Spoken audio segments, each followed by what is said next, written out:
Hello friends, Jayashree रेसिपीमध्ये तुमचे खूप खूप स्वागत आहे। बघा, आज आपण उत्तप्पे बनवलेले आहे। बघा किती छान झालेले आपले हे उत्तप्पे। जाळी बघा किती छान पडलेली उत्तप्प्याला। आपण हे उत्तप्पे कशा प्रकारे बनवले हे आपण पुढे रेसिपीमध्ये कंटिन्यू करूया। चला तर मग रेसिपीला सुरुवात करूया। बघा, येथे रेशनचे तांदूळ 3 वाट्या घेतलेले आहे। तांदूळ स्वच्छ निवडून घेतलेले। रेशनच्या तांदळाचे उत्तप्पे खूप छान लागतात। तुम्ही एकदा नक्की ट्राय करून बघा, तुम्हालाही नक्की आवडेल।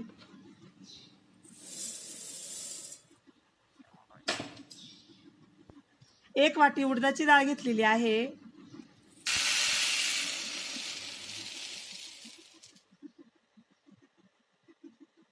आता तांदळामध्ये पाणी टाकून तांदूळ स्वच्छ पाण्याने धुवून घेऊया।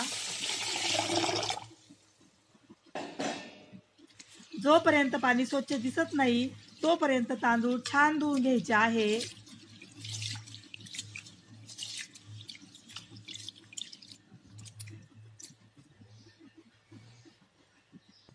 तांदळामध्ये भिजण्यासाठी पाणी टाकूया।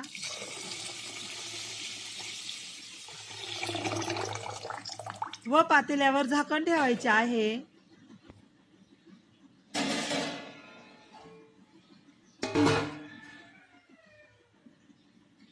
आता उडीद डाळ स्वच्छ पाण्याने धुवून घेऊया। जोपर्यंत पाणी स्वच्छ दिसत नाही तोपर्यंत उडदाची डाळही आपल्याला धुवून घ्यायची आहे। बघा, अशा प्रकारे।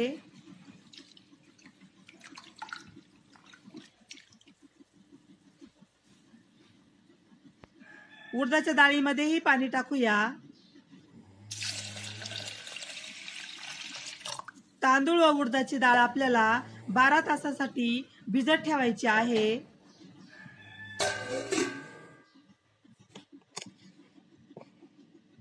बघा, येथे 12 तास पूर्ण झालेले आहे। आता झाकण उघडून बघूया।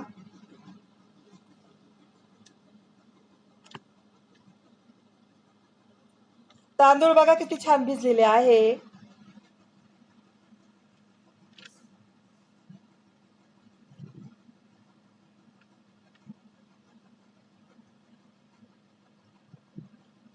तसेच उडदाची डाळही खूप छान भिजलेली आहे, तुम्ही बघू शकता।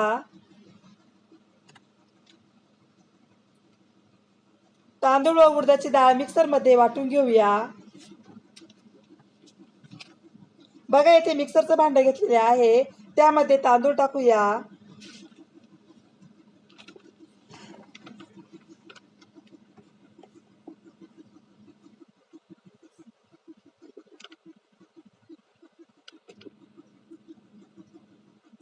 तांदूळ छान बारीक असे वाटून घ्यायचे आहे।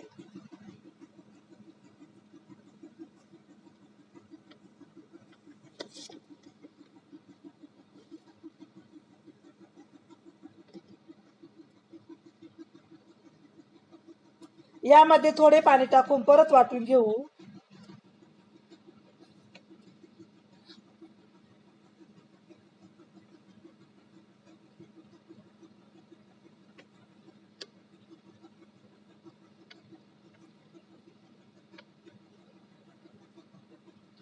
बघा, अशा प्रकारे तांदूळ वाटून घेतलेले आहे। अशाच प्रकारे सर्व तांदूळ वाटून घेऊया।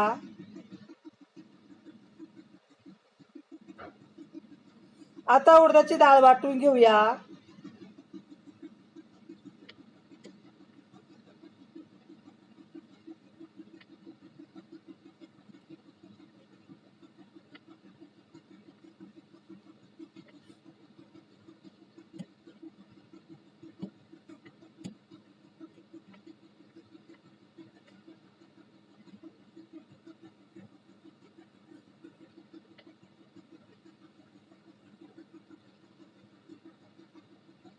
त्यात थोडे पाणी टाकून परत वाटून घेऊ।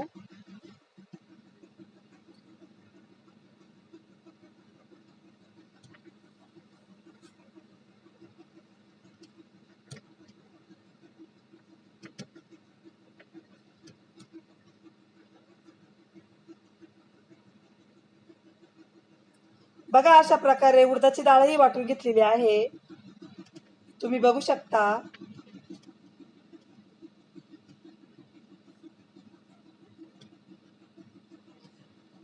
तांदूळ व डाळ एकत्र केलेली आहे. बघा आपले हे मिश्रण छान तयार झालेले आहे.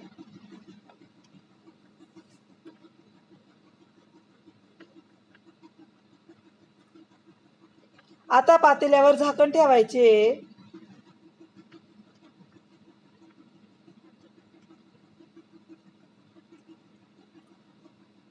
हे मिश्रण 10 ते 12 तास भिजण्यासाठी ठेवायचे आहे. बघा येथे 12 तास पूर्ण झालेले. आपले मिश्रण बघा किती छान फुगलेले आहे, तुम्ही बघू शकता.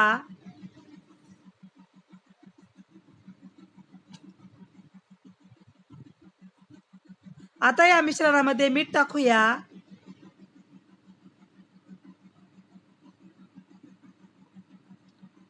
येथे मी सोड्याचा वापर केलेला नाहीये. मीठ व्यवस्थित मिक्स करूया.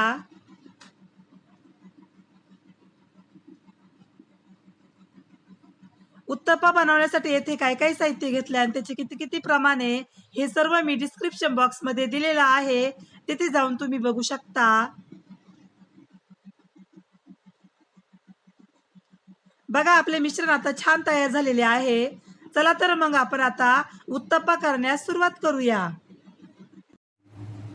बघा येथे नॉनस्टिकचा तवा घेतलेला आहे. हा तवा आता गरम होत आहे. तवा गरम झालेला आहे, त्यावर आता हे मिश्रण टाकूया.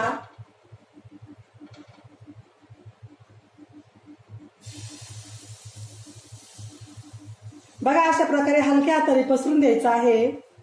उत्तप्पा जास्त जाडही नाही व जास्त पातळही नाही करायचं आहे.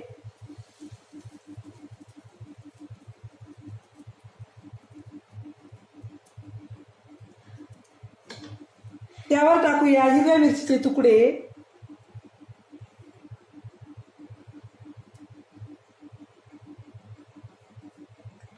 बारीक चिरलेला कांदा.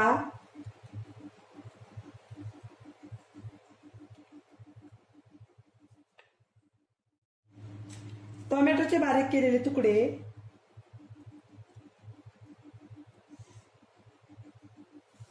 कोथिंबीर.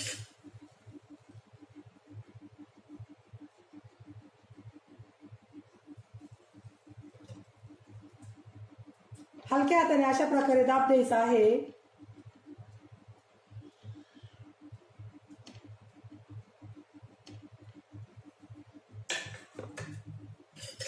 कढईला तेल टाकायचे.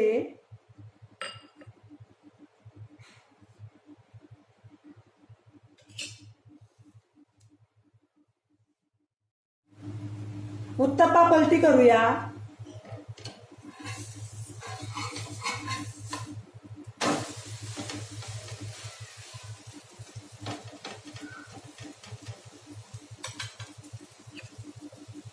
दुसऱ्या बाजूने कढईला तेल सोडायचे.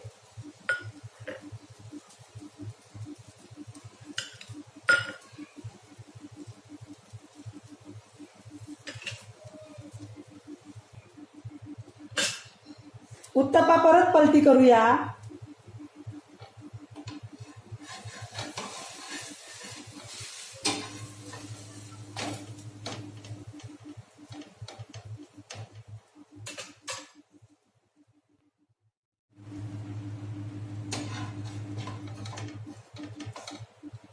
बघा आपला उत्तप्पा छान तयार झालेला आहे. जाळी बघा किती छान पडलेली आहे उत्तप्प्याला. अशाच प्रकारे आपण सर्व उत्तप्पे तयार करून घेऊया.